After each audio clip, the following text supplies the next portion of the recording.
Okay guys, so in this video I'm going to show you real quickly how to do some of these problems. Basically it's what we did yesterday, but one transformation at a time. So I'm going to go ahead and skip down to one that I already started here. This one is cosine of 2x, okay, and you see here that I wrote that the period was 2 pi divided by 2. Remember that the period is equal to 2 pi divided by the frequency, and this right here is our frequency. I believe in our notes we have it as W, okay? So 2 pi divided by 2 is just pi. So that means that the graph used to have a period of 2 pi. So if you look at, like, ignore those pink dots for now. If you have from 0 to 2 pi, this curve is going to get squished by half. So it's going to get squished all the way between 0 and pi. And I'm going to show you, that's where I kind of got these points from. Okay, so basically what happens is it's a horizontal compression by 2. This right here, if you don't remember how to write this, is in your foldable with the transformations. But all it means is that the graph gets squished this way. So to kind of show you, they get squished inward. Can't do that with my hands, but something like that. This also means, and if it's helpful, I would write this down, that you're going to be dividing. So you're going to divide all x values by 2. Okay, just like I did with the period up here, I divided it by 2. Okay, so I'm going to use the parent as a reference, and then I'll go ahead and do the new graph over here, which is where I want you to put it. So let's start with this one right here.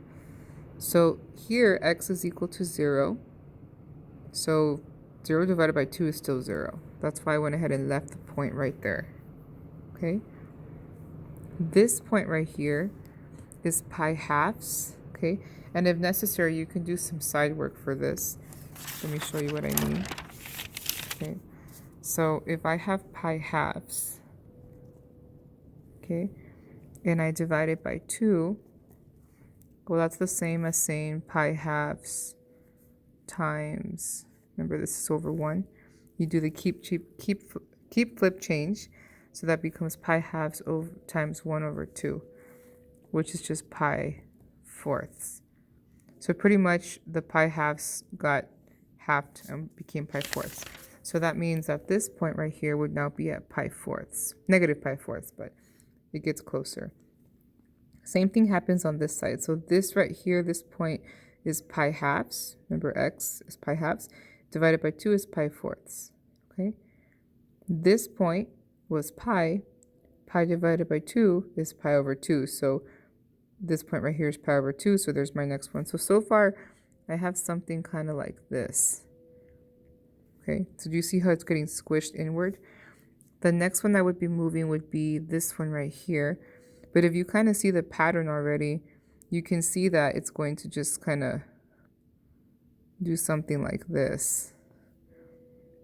So this one would be right here. This one right here. Okay, something like that, of that matter. And it just keeps on going. Okay, if you wanted to check your work, we can just pick a point. Let's say we pick this one right here. So this x, this original x, is, let me see, pi fourths, 2 pi, I'm sorry, pi halves, pi, 3 pi halves. So this is 3 pi halves. So if I do 3 pi halves divided by 2, okay, that's the same as 3 pi halves times 1 over 2, which is 3 pi over 4. Okay, and 3 pi over 4 is a little bit before pi. So here's pi, and there's the point. So yeah, it's correct. Okay, so anyway, you just keep following the pattern, and what you want to do is you want to put this graph over here. So I would just transfer it over. So I would have my point still at 0, 1, then I would have my first pi halves would be down here, and so forth. Something like that.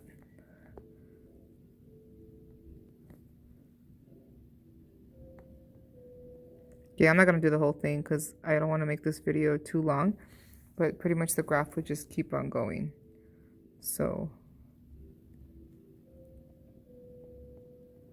And try to make them a little bit, I know it's kind of hard because they're really close to each other, but not so triangular and more rounded because it's a curve. Okay, so there's that one. And I picked this one because this one's, it's kind of more difficult because it has to do with the x. Okay, so there's one. And this was cosine, by the way.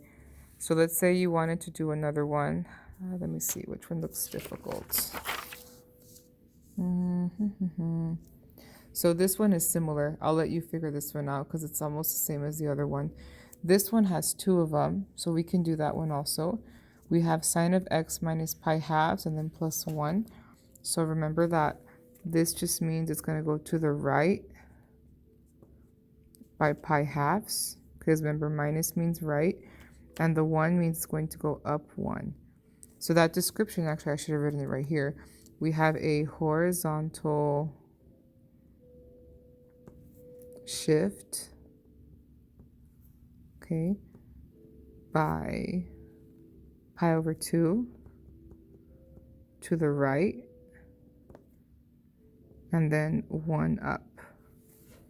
So all of these points are going to get shifted over by pi halves, which is nice because our graph is divided in pi halves. So this is pi halves, 2 pi halves, 3 pi halves, 4, it just goes on. Okay, so that means this point, for instance, we'll start at the middle, would go pi halves.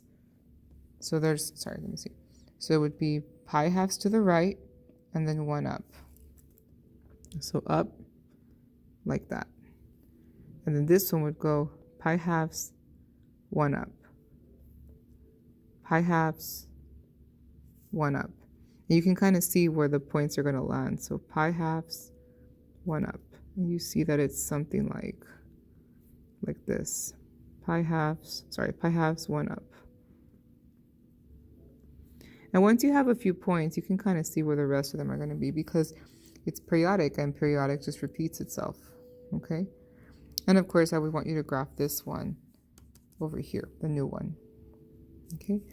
So something like this.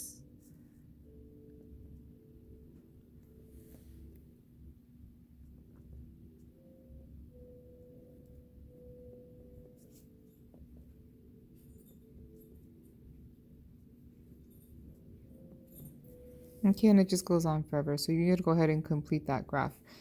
Just a quick thing I want you to remember. Remember that we have this middle line right here, and I would like you to graph it if you hopefully you watch this video. This is called the midline. Okay. So in this case, our midline would be at x equals 1. Anyway, that's it. So go ahead and start this, and it'll be due when I get back. You can also send me messages through Google Classroom if you have any questions. Thanks, guys.